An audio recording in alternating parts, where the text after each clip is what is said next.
Hei Mas Bim, ayo kita mulai. Bentar Bang Billy, selesaikan dulu ini. Yuk kita mulai.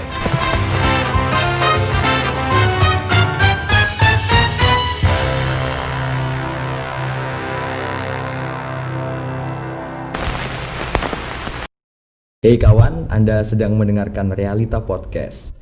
Bersama kami tuan rumah di sini, saya Bang Billy dan kawan saya Mas Bimo. Selamat mendengarkan. Halo Bil, gimana kabarmu Bil? Yes, baik Mas Bim. Oke. Baik, Ngapain di sini? Iya. Oke, hari ini Bil kita mau nerusin obrolan kita. Oke. Yang di episode terakhir itu kita sempat bahas soal kebebasan. Oh iya benar. Dan di akhir kita sempat menjanjikan teman-teman untuk membahas toleransi. Ya, siap. Sip. Nah, bicara soal toleransi, Bil. Belakangan ini lagi ada isu ini yang mungkin masih hangat ya. Terjadi akhir bulan Mei, tepatnya tanggal 25 Mei di Minneapolis, Minnesota, Amerika. Oh, aku tahu. Oh, nih. Itu pasti George Floyd, benar kan? Seorang African American yang diduga oleh penjaga toko serba gitulah bahwa dia membeli dengan membayar menggunakan uang palsu. Terus penjaga toko serba itu melapor ke polisi, datanglah polisi 4 orang, salah seorangnya Derek Chauvin itu. Terus kemudian George Floyd ditangkap. Tapi nggak berhenti di situ. Ditangkap, digiring, kemudian mungkin karena mereka takut ya George Floyd ini badannya besar gitu. Terus George Floyd dijatuhkan ke tanah dengan posisi tengkurap. Lehernya George Floyd itu ditindih selama 8 menit 46 detik. Sampai apa lu ditanya? Iya. Selama 8 menit 46 detik. Aku bayangin diriku sendiri kalau ditindih dengan posisi ke samping ini. Gila, tengkurap. Oke. Bayangkan ya. Nggak cuma itu, di bawahnya juga ada 3 orang lain, 2 atau 3 orang yang menindih juga. Oh, jadi polisinya nggak cuma 1 sih. Tapi yang terlihat oleh kamera amatir itu 1. Si Derek Chauvin itu. Oke. Sampai akhirnya datang ambulans, George Floyd dilarikan ke rumah sakit. Beritanya sih George Floyd meninggal di rumah sakit. Tapi FBI nggak mau berhenti dong. FBI menyelidiki dan ternyata Derek Chauvin yang menyebabkan George Floyd meninggal. Polisinya sendiri itu malah. Tapi isu ini berkembang jadi isu rasial gara-gara Derek Chauvin orang kulit putih, George Floyd orang kulit hitam. Dan kekerasan polisi terhadap orang kulit hitam itu sebelumnya udah banyak dan sering terjadi di Amerika. Maka gara-gara isu itu muncullah pergerakan protes minta justice for George Floyd, keadilan untuk George Floyd. Berkembang isu-isu rasial di situ. Sampai kalau aku lihat berita juga kerusuhannya gila banget ya. Ya sampai rusuh kan, sampai ada penjarahan toko-toko ya. Itu kayaknya ditunggangi deh kalau yang itu. Beberapa aksi lain berlangsung damai. Bahkan polisi dan pengunjuk rasa saling berdampingan. Tapi kayaknya sebelum kita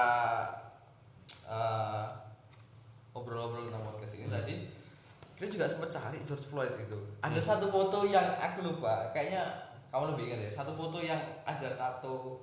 Oh iya, aku lihat ada seorang pengunjuk rasa yang melempar, dalam foto itu hendak melemparkan sesuatu, barang kotak gitu ke sebuah toko. Karena itu ambil kuda-kuda. Nah, di lengannya itu, dalam foto itu di lengannya itu ada tato. Gambarnya peta Indonesia. Itu. Gambarnya peta Indonesia, bro. Itu menunjukkan bahwa ada Indonesia dalam kekerasan itu. Ya, tapi berarti apakah mungkin ada isu-isu rasial juga, diskriminasi, intoleransi di Indonesia? Nah, kalau dari pengalamanku ya, ada pengalaman intoleransi. Ada pengalaman intoleransi.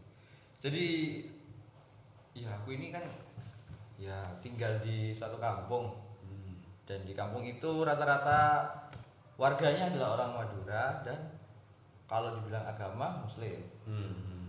Berhubung saya ini Jawa, ada darah Floresnya dikit, terus saya juga seorang Katolik, sehingga tanpa ada perlunya prasangka ataupun kayak gerak-gerik yang mereka yang seakan-akan membuat aku jadi semakin terpojok. Bahkan saya juga sudah terpojok duluan dengan keadaan di sekitar. Itu ada pertama. perlakuan yang berbeda. Itu sebelum ada perlakuan berbeda. Oh, sebelum ada. Oke, dari situ kan, ya. dari identitas itu. Sehingga kalau aku tiap pulang ke sana perlakuannya selalu berbeda. Yang pertama paling terlihat ya satu, tatapan mata. Gimana biasanya tatapannya? Kalau lagi lewat naik motor gitu, oh pasti diikutin, Sinis, dilihatin terus. dilihatin terus sampai masuk ke dalam rumah gitu Dari masih dulu? ada aja. Dari dulu. Tapi mungkin sekarang sedikit enggak ya, mungkin sudah terbiasa, sudah males juga. Dan saya sudah tambah besar. Dulu masih SMA. Kalau kan sekarang sudah kuliah sehingga kayaknya udah dibiarin gitu aja. Kalau ibu ataupun adik itu juga dimulai dibiarin, sudah mulai males kayaknya. Dulu memang ada gitu sehingga gak perlu sampai didekam kayak George Floyd. Bahkan tatapan mata itu juga sudah bisa terintimidasi. Nah, terintimidasi sehingga Terpojok. terpojokkan itu sudah bentuk kayaknya kamu belum mau menerima perbedaanku di sini. Iya, aku berbeda terus kenapa gitu ya. Iya. Aku juga pernah mengalami diskriminasi di sekolah, di kampus, di sekolah ya ketika waktu itu sekolah di sekolah swasta yang cukup ternama di Surabaya. Isinya orang-orang mayoritas di sana orang Cina. Oke. Jadilah waktu itu aku jatuh cinta sama seorang cewek Cina, cantik. Cina. Oh, Cina. Kamu kok berani-beraninya jatuh cinta? Waktu itu aku nggak tahu kalau ternyata di kehidupan ini ada perbedaan Cina dan Jawa, Katolik dan Islam itu belum tahu. Oke. Terus kemudian aku PDKT. Biasa orang PDKT ya, belum ahli kan.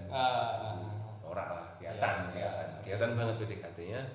Sampai ada temannya dia yang memperhatikan. Perhatikan terus kasih nasihat itu. Kok kamu sama yang kopi susu sih? Kopi susu. Kalau di Surabaya ada satu. Istilah lain wana. Nah, itu dia. Kalau di Surabaya itu ada antara Wana. itu sebutan untuk dari Cina ke Jawa atau Jawa ke Cina? Aku sendiri nggak tahu. Mungkin nanti kita akan cari teman kita yang mau berbagi. Ya. Tapi sebutan itu muncul juga. Kok sama wana sih? Nah, Itu. ya itu pengalaman pertama Ya, sih oke. di kata-katain wana. Gitu. oke. Terus yang kedua, waktu kuliah Wah. di salah sebuah universitas negeri di Surabaya, cukup terkenal, sangat terkenal. Ya di sana mayoritas Jawa, saya Jawa. Tapi saya minoritas juga, saya Katolik. Ya, sekarang agama pindah. Agama. Oke. Tuhan saya dipertanyakan. Oh Pada saat ada apa itu? ya di suatu hari, di hari Jumat, ada seorang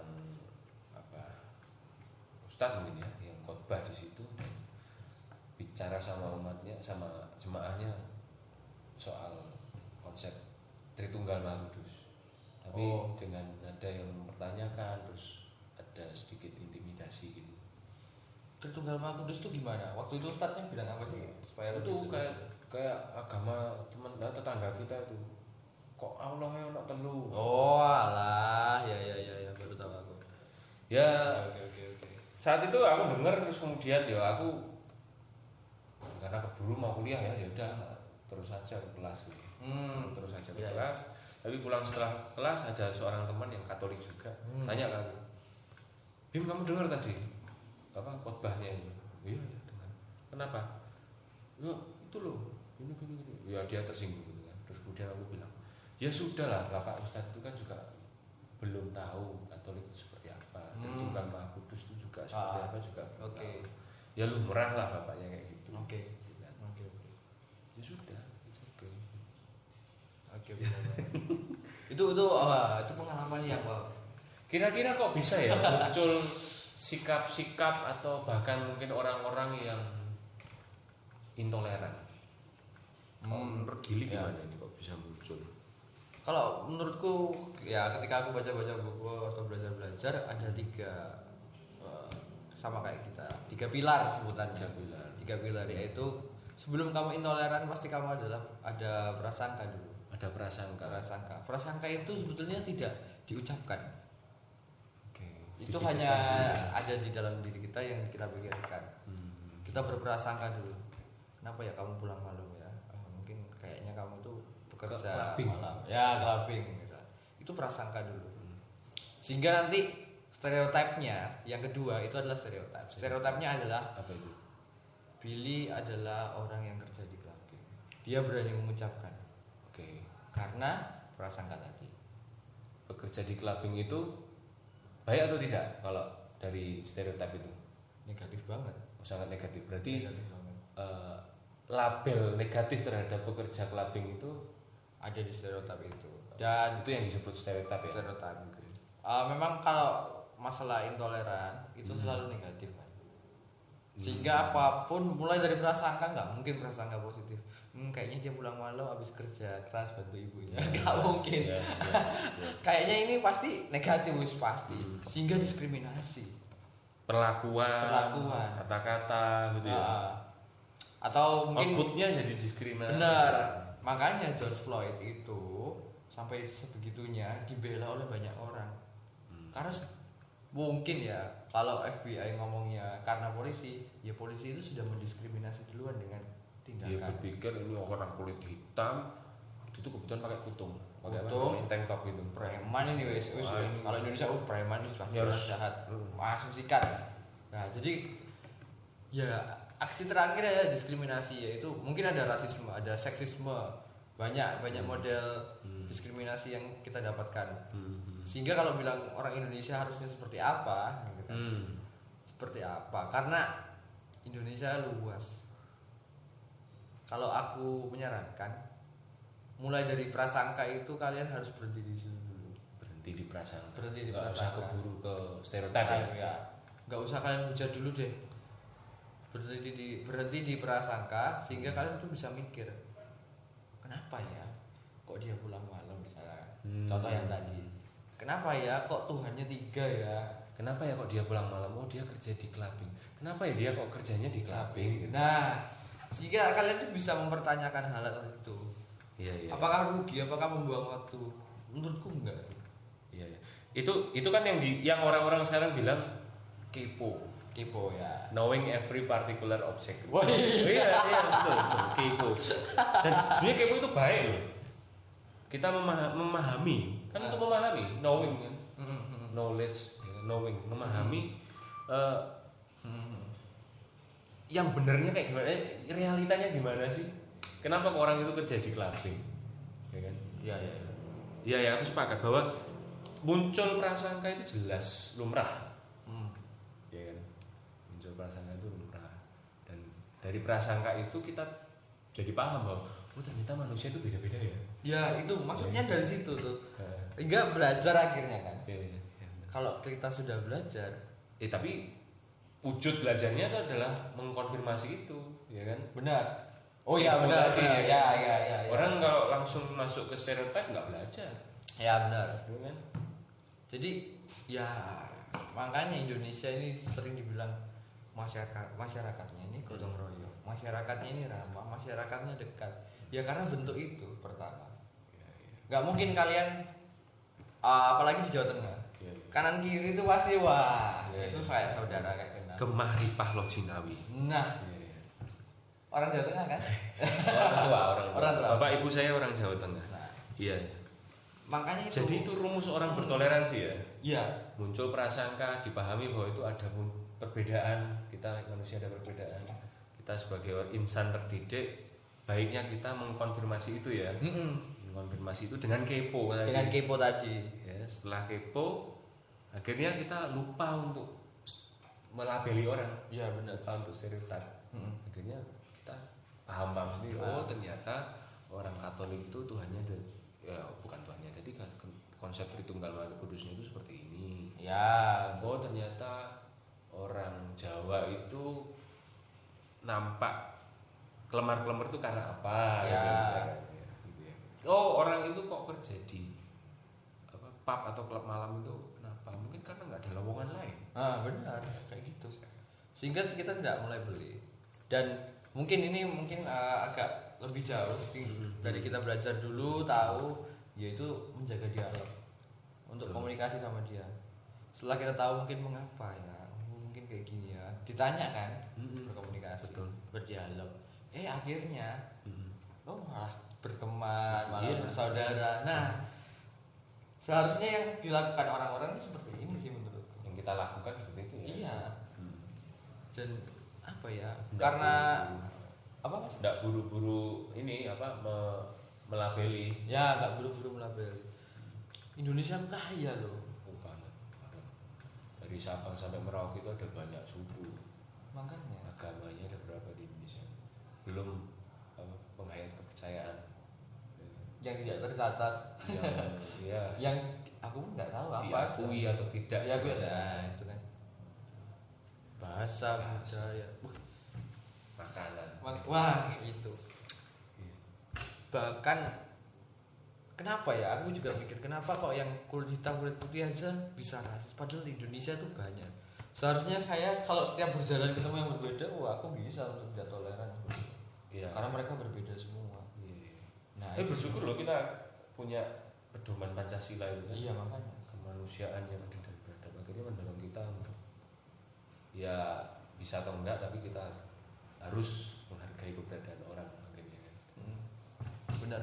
Karena ya kalau ngomongin Pancasila sedikit paling ketuhanan, kemanusiaan sehingga menjadi persatuan.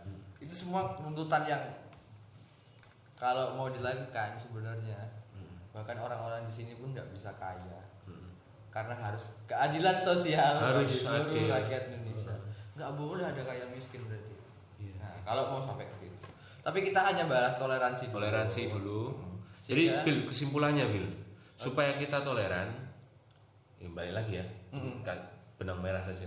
Supaya kita toleran, kita perlu mau sadar bahwa ada perbedaan. Benar. Lalu belajar. Terus kemudian belajar, memahami, kepo. Ya, kepo itu. Udah itu doang. Nanti lama-lama kita akan menemukan jalan tolerannya sendiri. Benar. Tapi ada saran sedikit sih. Kalau kamu cuma toleran aja, jangan sampai di situ aja. Jangan. Kalau bisa bersinergi. Karena bersinergi itu lebih ada gerak antara kalian berdua. Jadi tolerannya nggak cuma di sini ya, tapi di gerak Gerak. di aktivitas kita ya. Jadi ya lakukan yang terbaik aja buat kanan kirimu lah. Betul. Jangan kamu untuk mendiskriminasi sampai kayak kasus yang Yang dialami George Floyd. sudah ya kan kasihan gitu. Dia manusia. Dia juga manusia, benar. Jadi untuk teman-teman semuanya terima kasih sudah Stay tune sampai menit ini. Benar. Di Realita Podcast. Teman-teman sudah toleran sama kami. Jangan kapok dengerin kami di episode berikutnya. Oke. Dadah.